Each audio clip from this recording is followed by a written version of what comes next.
ಎಲ್ಲರಿಗೂ ಗೌಡರ್ಸ್ ಕಿಚನ್ಗೆ ಸ್ವಾಗತ. ನೀವು ನಮ್ಮ ಚಾನಲ್ಗೆ ಹೊಸೊಬ್ಬರಾಗಿದ್ದರೆ, ನೀವು ನೋಡ್ತಾ ಇರೋ ವಿಡಿಯೋ ಇಷ್ಟ ಆಯಿತು ಅಂದರೆ ಲೈಕ್ ಮಾಡಿ, ಸಬ್ಸ್ಕ್ರೈಬ್ ಆಗಿ ಹಾಗೂ ಶೇರ್ ಮಾಡೋದನ್ನು ಮರಿಬೇಡಿ. ಸೊ ಇವತ್ತಿನ ರೆಸಿಪಿ ಬಗ್ಗೆ ಹೇಳಬೇಕು ಅಂದರೆ, ನಾನು ಚಪಾತಿಗೆ, ಅನ್ನಕ್ಕೆ ಸೈಡ್ ಡಿಶ್ ಆಗಿ ನೆಂಚ್ಕೊಳ್ಳೋ ಅಂತ ಬೂದು ಕುಂಬಳಕಾಯಿದು ಗೊಜ್ಜು ಹೇಗೆ ಮಾಡೋದು ಅನ್ನೋದನ್ನು ತೋರಿಸ್ತಾ ಇದ್ದೀನಿ. ಅದು ಏನೆಲ್ಲ ಬೇಕೋ ನೋಡೋಣ ಬನ್ನಿ. ತುಂಬ ಈಸಿ ಇದು. ಸೊ ಫಸ್ಟಿಗೆ ನಾನು ಕಡಲೆಬೇಳೆ ತೊಗೊಂಡಿದ್ದೀನಿ, ಅದನ್ನು 1 ಸ್ಪೂನಷ್ಟು ತೊಗೊಂಡಿದ್ದೀನಿ. ಅದ್ರ ಜೊತೆ ನಾನು ಅಕ್ಕಿ ತೊಗೊಂಡಿದ್ದೀನಿ, ಅದನ್ನು ಅಷ್ಟೇ 1 ಸ್ಪೂನು. ಇದನ್ನು ನಾನು ನೀರಲ್ಲಿ ಒಂದು 15 ನಿಮಿಷ ಕಾಲ ನೆನೆಸಿಟ್ಟಿದ್ದೀನಿ. ನೀರು ಅಂದರೆ ಒಂದು ಸ್ವಲ್ಪ ನೆನೆಯೋಷ್ಟು ನೀರು ಹಾಕ್ಕೊಂಡು 15 ನಿಮಿಷ ಸಾಕಾಗುತ್ತೆ ಇದು. ಸೊ ಈಗ ನೋಡಿ, ಇದು ನೆಂತ್ಕೊಂಡು ಸ್ವಲ್ಪ ಇದ್ರದ್ದು ಸ್ಮೂತಾಗಿರುತ್ತೆ, ಸೊ ರುಬ್ಬಕ್ಕೆ ಈಸಿ ಆಗುತ್ತೆ. ಸೊ ಈಗ ನಾನು ಒಂದು ಮಿಕ್ಸರ್ ಜಾರಲ್ಲಿ ಒಂದು ಸ್ವಲ್ಪ ಜೀರಿಗೆ, ಒಂದೆರಡರಿಂದ 3 ಮೆಣಸು, ಆಮೇಲೆ ಫ್ರೆಶ್ ಆಗಿರೋದು ಕೊಬ್ಬರಿ, ಸೊ ತುರಿದಿರೋದು ಅದು ತೊಗೊಳ್ಬೋದು, ನಾನಿಲ್ಲಿ ಪೀಸ್ ತೊಗೊಂಡಿದ್ದೀನಿ ಅಷ್ಟೇ. ಆಮೇಲೆ ಫ್ರೆಶ್ ಆಗಿರೋದು ಕೊತ್ತಂಬರಿ ಸೊಪ್ಪು ಒಂದು ಸ್ವಲ್ಪ, ಆಮೇಲೆ ಕರ್ಬೇ ಸೊಪ್ಪಂತೂ ತುಂಬ ಫ್ರೆಶ್ ಆಗಿರಲೇಬೇಕು. ಆಮೇಲೆ ಹಸಿ ಮೆಣಸಿನ್ಕಾಯಿ, ಆಮೇಲೆ ಅದು ನೆನೆಸಿಟ್ಟಿದ್ವಲ್ಲ ನಾವು ಕಡಲೆಬೇಳೆ ಮತ್ತು ಅಕ್ಕಿ, ಅದನ್ನು ಹಾಕ್ಕೊಂಡು ನಾನಿಲ್ಲಿ ಸಣ್ಣದಾಗಿ ಪೇಸ್ಟ್ ಮಾಡ್ಕೊತಾ ಇದ್ದೀನಿ. ಸೊ ನೀರು ಹಾಕೋದೇನು ಅವಶ್ಯಕತೆ ಬೇಕಾಗಲ್ಲ. ಬೇಕಂದರೆ ನೀವು ಆ ಕಡಲೆಬೇಳೆಗೆ ಹಾಕ್ಕೊಂಡಿದ್ವಲ್ಲ ನೆನೆಸಿಡೋಕ್ಕೆ ಅಂತ ನೀರು, ಅದೇ ನೀರನ್ನೇ ಹಾಕ್ಕೊಬೋದು. ಇದು ನೋಡಿ, ನಾನು ಇದನ್ನು ತುಂಬ ನುಣ್ಣಾಗಿ ರುಬ್ಕೊಂಡಿದ್ದೀನಿ. ಅದು ತೆರೆ ಥರ ರುಬ್ಬಾರ್ದು. ಇದು ಹಸಿ ಕೊಬ್ಬರಿ ಹಾಕಿದ್ವಲ್ಲ, ಅದು ತುರಿದಿರೋದು ಹಾಕ್ಕೊಂಡ್ರೆ ಇನ್ನೂ ನುಣ್ಣಗಾಗುತ್ತೆ. ಇಲ್ಲಿ ನಾನು ಎಷ್ಟು ಮ್ಯಾಕ್ಸಿಮಮ್ ಆಗುತ್ತೆ ಅಷ್ಟು ನುಣ್ಣಗೆ ನಾನು ಅದನ್ನು ಪೇಸ್ಟ್ ಮಾಡ್ಕೊಂಡಿದ್ದೀನಿ. ಈಗ ಮಸಾಲೆ ರೆಡಿ ಮಾಡ್ಕೊಳ್ಳೋಣ. ಅದಕ್ಕೆ ಇನ್ನೊಂದು ಪಾತ್ರೆಯಲ್ಲಿ ನಾನು 1-2 ಸ್ಪೂನಷ್ಟು ಎಣ್ಣೆ ಹಾಕ್ಕೊಂಡು ಸಾಸಿವೆ ಸಿಡಿಸ್ತಾ ಇದ್ದೀನಿ. 1 ಸ್ಪೂನಷ್ಟು ಸಾಸಿವೆ ಹಾಕಿ, ಸಾಸಿವೆ ಸಿಡಿಸೋದು ತುಂಬ ಇಂಪಾರ್ಟೆಂಟು. ಅದ್ರದ್ದು ಸ್ಮೆಲ್ಲು ಎಲ್ಲದು ಎಣ್ಣೆಯಲ್ಲಿ ಬಿಡ್ಕೊಬೇಕು, ಅಲ್ಲಿವರೆಗೂ ಸಾಸಿವೆ ಸಿಡಿಸಿ. ಅದಕ್ಕೆ ನಾನು 1 ಸ್ಪೂನಷ್ಟು ಜೀರಿಗೆ ಹಾಕಿಬಿಟ್ಟು ಮತ್ತು ಫ್ರೆಶ್ ಆಗಿರೋದು ಕರ್ಬೇ ಸೊಪ್ಪು ಹಾಕಿದ್ದೀನಿ.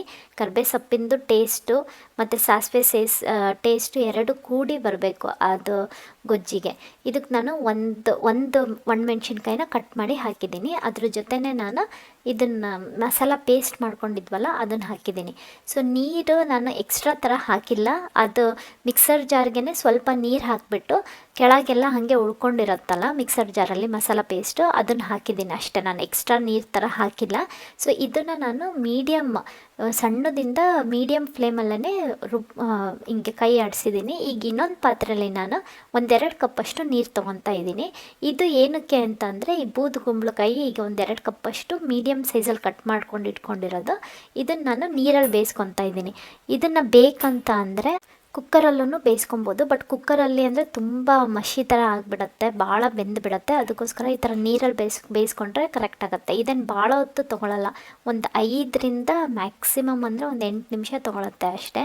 ಸೊ ಇಲ್ಲಿ ನೋಡಿ, ಇದು ಹೆಂಗೆ ಬೆಳ್ಳಗಿರುತ್ತಲ್ಲ ಬೂದುಗುಂಬಳಕಾಯಿ, ಇದು ಫುಲ್ ಆಲ್ಮೋಸ್ಟ್ ಒಂಥರ ಟ್ರಾನ್ಸ್ಪರೆಂಟ್ ಥರ ಕಾಣಿಸುತ್ತೆ ನೋಡಿ. ಈ ಥರ ಕಲರ್ ಚೇಂಜ್ ಆದಾಗ ಇದು ಬೆಂದಿದೆ ಅಂತ ಅರ್ಥ. ಸೊ ಇದು ನೀರು ಬತ್ತೋಗುತ್ತೆ ಆ್ಯಕ್ಚುಲಿ. ಈ ನೀರನ್ನು ನಾವು ಅನ್ನ ಬೇಯಿಸ್ಕೊಳ್ಳೋಕ್ಕೂ ಯೂಸ್ ಮಾಡ್ಬೋದು. ಸೊ ಅದು ಬೆಂದಿರೋ ಬೂದುಗುಂಬಳಕಾಯಿನ ತೊಗೊಂಡು ನಾನು ಮಸಾಲ ಪೇಸ್ಟ್ ಇತ್ತಲ್ಲ ಅದಕ್ಕೆ ಹಾಕ್ಕೊತಾ ಇದ್ದೀನಿ.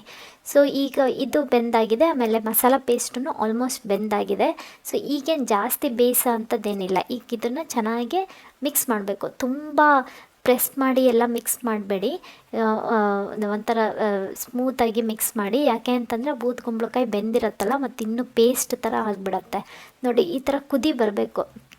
ಆವಾಗ ಆ ಬೂದುಗುಂಬಳಕಾಯಿ ಏನು ಮಾಡುತ್ತೆ ಅಂದರೆ ಆ ಮಸಾಲೆ ಎಲ್ಲನೂ ಹೀರ್ಕೊಳ್ಳುತ್ತೆ. ಇದೇ ಟೈಮಲ್ಲೇ ಆ ಸಾಸಿವೆದ್ದು, ಆಮೇಲೆ ಇದು ಕರ್ಬೇ ಸೊಪ್ಪಿಂದು ಹೀರ್ಕೊಳ್ಳುತ್ತೆ ಅದರದ್ದು ಟೇಸ್ಟ್. ಈಗ ರುಚಿಗೆ ತಕ್ಕಷ್ಟು ಉಪ್ಪು, ಆ ಕುದಿ ಬಂದಮೇಲೆ ಉಪ್ಪು ಹಾಕ್ತಾಯಿದ್ದೀನಿ. ನಾನು ಬೂದುಗುಂಬಳಕಾಯಿ ಬೇಯಿಸೋ ಟೈಮಲ್ಲೂ ಉಪ್ಪು ಹಾಕಿರಲಿಲ್ಲ, ಇದು ನೆನಪಲ್ಲಿ ಇಟ್ಕೊಳ್ಳಿ. ಯಾಕಂದರೆ ಅದು ತುಂಬ ಉಪ್ಪು ಹೀರ್ಕೊಂಡು ಆಮೇಲೆ ಭಾಳ ಉಪ್ಪು ಅನಿಸ್ಬಿಡುತ್ತೆ ಟೇಸ್ಟ್ ಗೊಜ್ಜು, ಅದಕ್ಕೋಸ್ಕರ ನೋಡಿ. ಈಗ ಉಪ್ಪು ಹಾಕಿದ್ಮೇಲೆ ನಾನು ಇಷ್ಟೇ ಬೇಯಿಸಿದ್ದು. ಸೊ ಈಗ ನಾನು ಇದನ್ನು ಫ್ಲೇಮ್ ಏನು ಗ್ಯಾಸ್ ಇರುತ್ತಲ್ಲ ಅದನ್ನು ಆಫ್ ಮಾಡಿಬಿಟ್ಟಿದ್ದೀನಿ. ಆಫ್ ಮಾಡಿ ಇದನ್ನು ನಾನು ತಣ್ಣಗಾಗೋಕ್ಕೆ ಬಿಡ್ತಾಯಿದ್ದೀನಿ. ಫುಲ್ ತಣ್ಣಗಾಗಬೇಕು, ಬಿಸಿ ಇದ್ದರೆ ಮೊಸರು ಹೊಡೆದೋಗೋ ಚಾನ್ಸಸ್ ಇರುತ್ತೆ. ಅದಕ್ಕೋಸ್ಕರ ತಣ್ಣಗಾದಮೇಲೆ ನಾನು 1ರಿಂದ 1.5 ಕಪ್ ಹಾಕಿದ್ದೀನಿ. ನಿಮಗೆ ಇನ್ನೂ ಜಾಸ್ತಿ ಬೇಕು ಅಂದರೆ ಅದಷ್ಟು ಸರಿ ಆಗಲ್ಲ, ಯಾಕೆ ಅಂತಂದರೆ ಅದು ಥರ ನೀರು ಥರ ಆಗಿಬಿಡುತ್ತೆ. ಗಟ್ಟಿ ಮೊಸರು ಇತ್ತಂದರೆ 1 ಕಪ್ ಸಾಕಾಗುತ್ತೆ. ಇಲ್ಲಿ ನಾನು 1.5 ಕಪ್ ಹಾಕಿದ್ದೀನಿ ನೋಡಿ. ಅದನ್ನು ಹಾಕಿ ಹಿಂಗೆ ಕೈ ಆಡಿಸ್ಬೇಕು, ಗ್ಯಾಸ್ ಆನ್ ಮಾಡಬೇಡಿ. ಇದು ತಣ್ಣಗೇ ಎಲ್ಲರೂ ತಿನ್ನೋದು. ಇದು ಅನ್ನದ ಜೊತೆ, ಚಪಾತಿ ಜೊತೆ ತಿನ್ಬೋದು. ಅನ್ನದ ಜೊತೆ ಅಂತೂ ತುಂಬ ಚೆನ್ನಾಗಿ ಟೇಸ್ಟ್ ಕೊಡುತ್ತೆ. ಆಮೇಲೆ ಇದೇನು ಭಾಳ ಹೊತ್ತು ತೊಗೊಳ್ಳಲ್ಲ. ಒಂದು ಪಾತ್ರೆಯಲ್ಲಿ ಮಸಾಲೆ ಥರ ರೆಡಿ ಮಾಡ್ಕೊಳ್ಳೋದು, ಇನ್ನೊಂದು ಪಾತ್ರೆಯಲ್ಲಿ ಬೂದ್ಕುಂಬಳಕಾಯಿ ಬೇಯಿಸ್ಕೊಳ್ಳೋದು ಅಷ್ಟೇ. ಸೊ ಇದೆರಡನ್ನೂ ಒಟ್ಟಿಗೆ ಪ್ಯಾರ್ಲಲ್ಲಿ ಆ ಕಡೆ ಈ ಕಡೆ 2 ಸ್ಟವಲ್ಲಿ ಮಾಡ್ಕೊಂಬಿಟ್ರೆ ತುಂಬ ಬೇಗನೆ ಆಗುತ್ತೆ. ಆಮೇಲೆ ಇದರಲ್ಲಿ ಮೇಯ್ನ್ ಇಂಗ್ರೀಡಿಯೆಂಟ್ ಬಂದುಬಿಟ್ಟು ಕರ್ಬೇವು ಸೊಪ್ಪೇ ಭಾಳ ಮೇಯ್ನು. ಯಾಕಂದರೆ ಕರ್ಬೇವು ಸೊಪ್ಪಿಂದು ಟೇಸ್ಟು ಮತ್ತು ಸಾಸಿವೆ ಸಿಡ್ದಿರೋ ಟೇಸ್ಟ್ ಎರಡೂ ಸೇರಿಬಿಟ್ಟು ಬರುತ್ತಲ್ಲ ಮೊಸರು ಜೊತೆ, ಅದಂತೂ ತುಂಬ ಚೆನ್ನಾಗಿ ಕೊಡುತ್ತೆ.